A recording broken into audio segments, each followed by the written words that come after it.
Budget کی منظوری خان صاحب کی جو مرضی ہے اور مشورہ ہے اس کے بعد کیا جائے، لیکن وہ آپ نے دیکھا کہ وہ بجٹ بھی پاس ہو گیا۔ خان صاحب جو ہے وہ خاصے پریشان ہیں، پورے ملک کے اندر کسی قسم کے کوئی تحریک کے آثار نہیں ہیں۔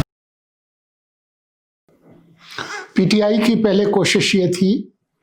کہ بجٹ کے دوران کوئی دباؤ ڈالا جائے اور کوئی ایسی صورتحال پیدا کی جائے جس میں عمران خان کو کسی قسم کی کوئی رعایت ملے، اور اسی لیے انہوں نے یہ کہا تھا کہ بجٹ کی منظوری خان صاحب کی جو مرضی ہے اور مشورہ ہے اس کے بعد کیا جائے، لیکن وہ آپ نے دیکھا کہ وہ بجٹ بھی پاس ہو گیا، وفاقی بجٹ بھی پاس ہو گیا۔ تو اب خان صاحب جو ہے وہ خاصے پریشان ہیں، اور دوبارہ انہوں نے جو بیان بازی کی ہے، چاہے وہ ایکس کے حوالے سے ہو یا ان کی بہن کے حوالے سے ہو، جو الزامات انہوں نے لگائے ہیں موجودہ انتظامیہ پہ، وزیر اعظم پہ اور آرمی چیف پہ، یہ کوئی نئے نہیں ہیں، لیکن جو چیز نئی ہے وہ یہ ہے کہ انہوں نے کہا تھا کہ تحریک چلے گی، پورے ملک میں چلے گی، بلکہ تحریک چل رہی ہے اور اس کا نقطہ عروج 5 اگست ہوگا، جو اب سے صرف 10-15 دن دور ہے۔ پورے ملک کے اندر کسی قسم کے کوئی تحریک کے آثار نہیں ہیں۔ جو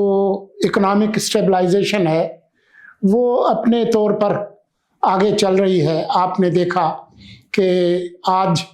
اسٹاک مارکیٹ تقریباً اپنی بلند ترین سطح تک پہنچ چکا ہے۔ تو جو تمام اکنامک انڈیکیٹرز ہیں،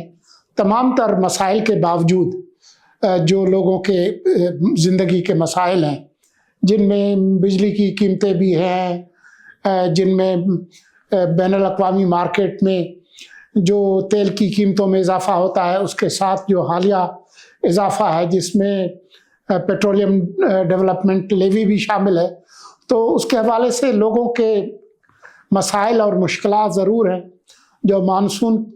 کی جو شدید بارشیں ہوئی ہیں اس سے بھی لوگوں کی مشکلات میں اضافہ ہوا ہے، لیکن یہ ملک بھر میں ہے۔ اس کے باوجود ایسے کوئی آثار نہیں ہیں کہ لاکھوں لوگ خان صاحب کی خواہش کے تحت باہر نکل آئیں اور اس ملک میں کوئی بڑی تحریک چلائیں۔ جو تحریک چلانے والی جماعت ہے اس کا تو حال وہ محمد رفیع کے گائے ہوئے اس گانے جیسا ہے کہ اس دل کے ٹکڑے ہزار ہوئے،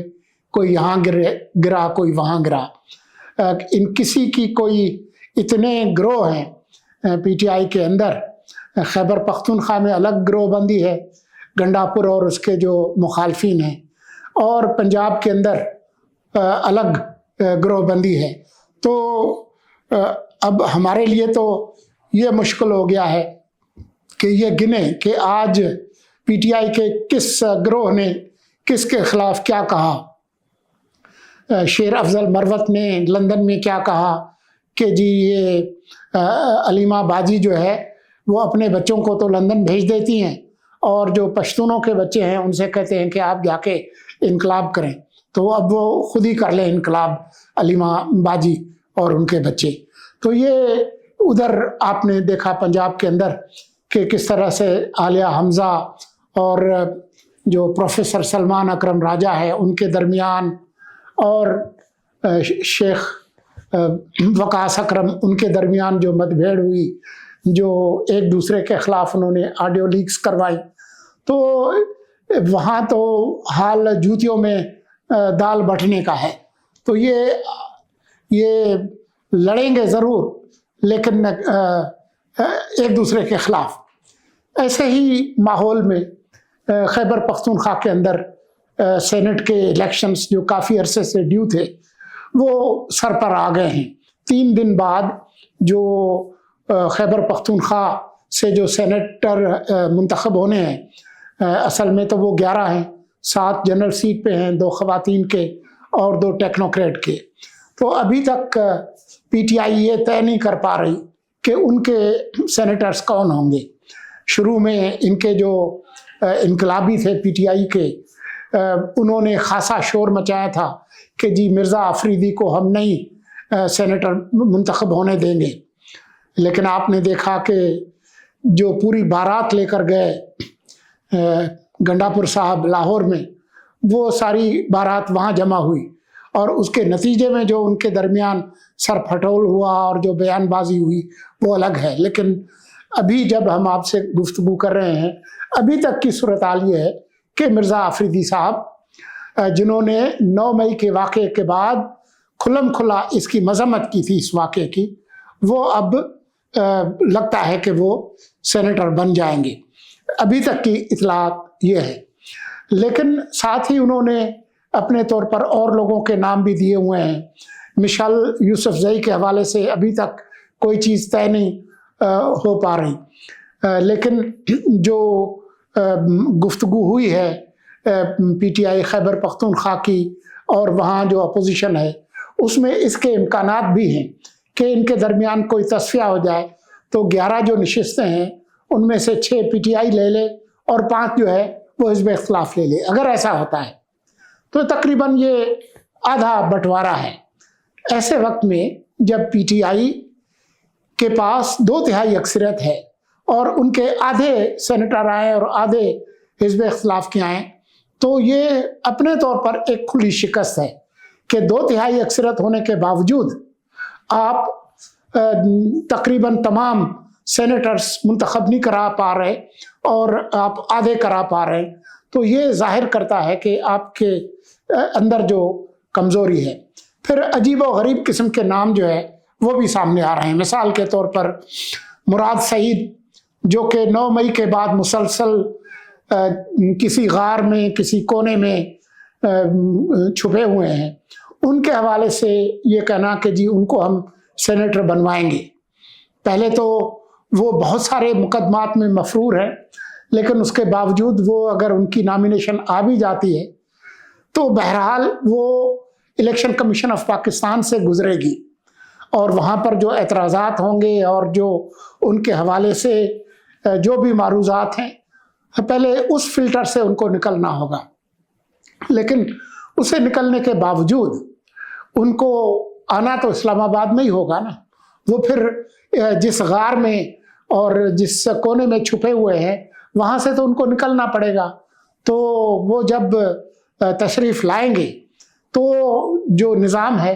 وہ خود ان سے کسی نہ کسی طرح سے ڈیل کر لے گا کہ اب وہ کس طریقے سے اپنی جماعت کی نمائندگی سینٹ کے فلور پر کر سکتے ہیں. یہ جب تک خود عمران خان اور پی ٹی آئی کے ساتھ ریاستی نظام کے جو مسائل ہیں وہ حل نہیں ہوتے، تو مراد سعید اکیلے طور پر وہ وہاں پر کیا کر سکتے ہیں وہ ہمیں اچھی طرح سے اندازہ ہے. تو اس وقت جو صورتحال ہے اس میں جیسا کہ میں نے بتایا کہ کافی امکانات ہیں کہ کوئی آدھے جو سینیٹرز ہیں وہ حزب اختلاف سے آ جائیں گے. اس میں طلحہ محمود صاحب جو ہے ان کا نام بھی آ رہا ہے، جو کسی زمانے میں جمعیت العلماء اسلام کے سینیٹر تھے. پھر جمعیت العلماء اسلام انہوں نے چھوڑی، لیکن جو ان کے پاس بیٹری ہے وہ ایسی ہے جو جس بھی جماعت کی گاڑی میں ڈالیں تو وہ فراٹے بھر کے آگے چلی جائے گی. تو یہ سینٹ کے جو انتخابات ہیں اس میں ایک اہم جو انتخاب ہے وہ بائی الیکشن یا ضمنی انتخاب ہے، وہ ہے ثانیہ نشتر کی نشست پر. وہ 31 جولائی کو ہونا ہے. اب ہم دیکھیں گے کہ ثانیہ نشتر کا جو قد کاٹ اور جو ان کا تعلیمی پس منظر ہے اس کے مقابلے پر پی ٹی آئی اور عمران خان کس کو لاتے ہیں، تو اس سے بھی اندازہ ہو جائے گا کہ اس جماعت کا کیا حال ہے. لیکن پچھلے ہفتے میں نے آپ کو بتایا تھا کہ جو امریکی کانگریس میں ٹام لانٹوس کی جو انسانی حقوق کمیشن کا جو اجلاس ہوا تھا وہ اسی طرح سے ختم ہوا جیسا کہ میں نے آپ کو بتایا تھا کہ اس کی کوئی خاص اثر نہیں ہوگا، کیونکہ جو پاکستان کے ساتھ جو تعلقات ہیں وہ انسانی حقوق کی وہ جو کمیٹی اور کمیشن ہے وہ نہیں طے کرتی، بلکہ پوری کانگریس بھی نہیں کرتی۔ صدر صاحب جو ہیں ٹرمپ صاحب وہ خود کرتے ہیں، اور ٹرمپ صاحب کے جو بیانات ہیں وہ پہلے سے آپ کے علم میں ہیں، پاکستان کے بارے میں، پاکستان کی سیاسی قیادت کے بارے میں، پاکستان کی فوجی قیادت اور جنرل عاصم منیر کے بارے میں۔ لیکن ابھی جو زیادہ نیا جو تنازع سامنے آیا ہے وہ خان صاحب کے جو کزن ہیں سجاد برقی، ان کی ای میل کا ہے۔ انہوں نے ای میل اس کمیشن کو بھیجا جس میں کہا کہ خان صاحب کی نمائندگی کوئی اور نہیں کرتا، صرف ان کے جو بیٹے ہیں، ان کی فیملی ہے وہ کرتی ہے۔ تو وہ ایک طرح سے اس پورے کمیشن میں زلفی بخاری اور جو لابس وہ لے کر گئے تھے، ان کی جو ایک طرح سے سوالیہ نشان انہوں نے اس پر کھڑے کر کے خود ان کو ایک طرح سے داغدار کر دیا ہے۔ حالانکہ انہوں نے اپنے طور پر اس کی وضاحت پیش کرنے کی کوشش بھی کی ہے، لیکن کیونکہ وہ اب ای میل ریکارڈ پر آ گئی ہے تو اس سے پتہ چلتا ہے کہ خود جو باہر بیٹھے ہوئے لوگ ہیں، جو یوٹیوبرس ہیں، جو زلفی بخاری کا گروپ ہے، جو چیکو کا گروپ ہے، اور ادھر جو ہے سجاد برقی، تو وہاں بھی جو حالات ہیں وہ انتشار کے ہیں، اتحاد کے نہیں ہیں۔ تو جو بنیادی جو بات ہے وہ یہ ہے کہ نہ یہ تحریک چلنے والی ہے، نہ سینٹ کے انتخابات میں یہ کچھ کوئی بڑے کارنامے دکھانے کی پوزیشن میں ہے، اور نہ ملک سے باہر انہوں نے کوئی ایسی طاقت جمع کرنی ہے جو کہ کسی طور پہ بھی پاکستان کے موجودہ سیاسی نظام کے کسی طور پر بھی اس کو عدم استحکام کا شکار کر سکے۔